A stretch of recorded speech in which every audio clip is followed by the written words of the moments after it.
Man, oh man, as the days go by, more and more is being revealed as to how much of a mess the Marvels is in. This movie has had up to 5 delays that has pushed the movie back a full year in its release date. And we had Marvel and Disney say that it's to finish up CGI work as well as to do a few reshoots. But the thing is that those things don't take a full year to do.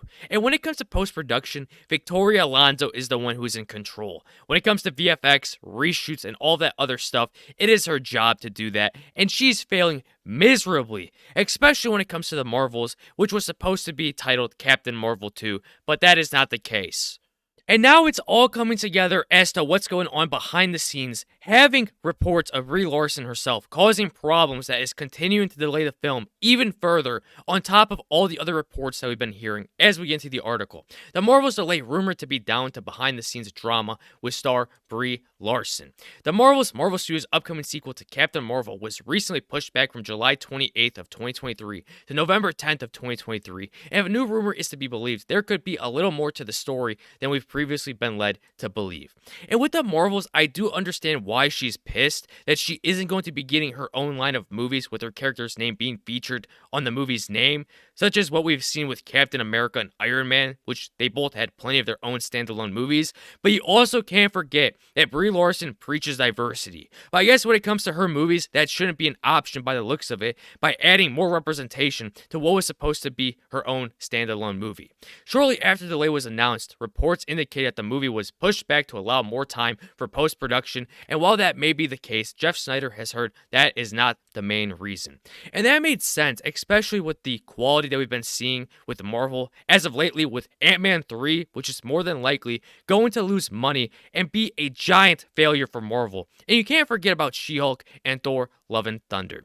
On tonight's episode of The Hot Mic, Snyder said he'd heard that star Brie Larson has not been the easiest to work with. The word nightmare was used, and has clashed with co-star Teyonah Parris. We're not exactly sure why or how this could impact the film's post-production process, but Snyder suggested that there has been some diva-like behavior behind the scenes. Apparently, Larson wasn't happy that the sequel was titled The Marvels and not Captain Marvel 2, because she feels the franchise was originally built around her being cast in the lead role before any writer or director was brought on board. And I do see why she isn't happy. You had plenty of other characters have their character names in the titles except Captain Marvel, and Teyonah Parris is Monica Rambeau in the movie, which once again is a character that isn't that popular when it comes to Marvel, as there are plenty of other characters out there that people want to see. But you have Kevin Feige really wanting to push these characters on the big screen, and it is going to be one giant dumpster fire for Marvel.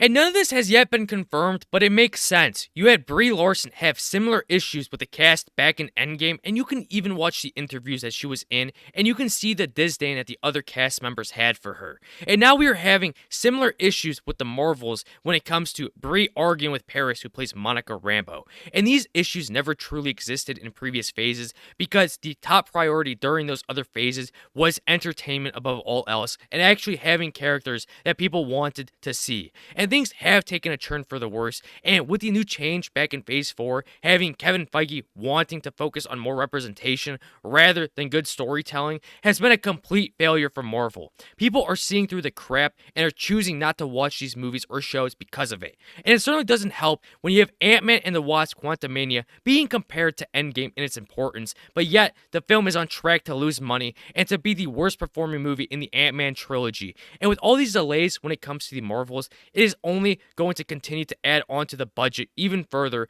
and make it just that much more harder to break even and make money. Sure, you had the first Captain Marvel movie make a lot of money. You also can't forget that Marvel themselves were hyping up the movie, saying that the people should watch it and get prepared for Endgame, which was a lie, as Brie Larson was hardly even in it. And with all of that in mind, I'd like to hear your thoughts in the comments below, and don't forget to subscribe, like, comment, and share, and I'll catch you on the next one. Bye-bye.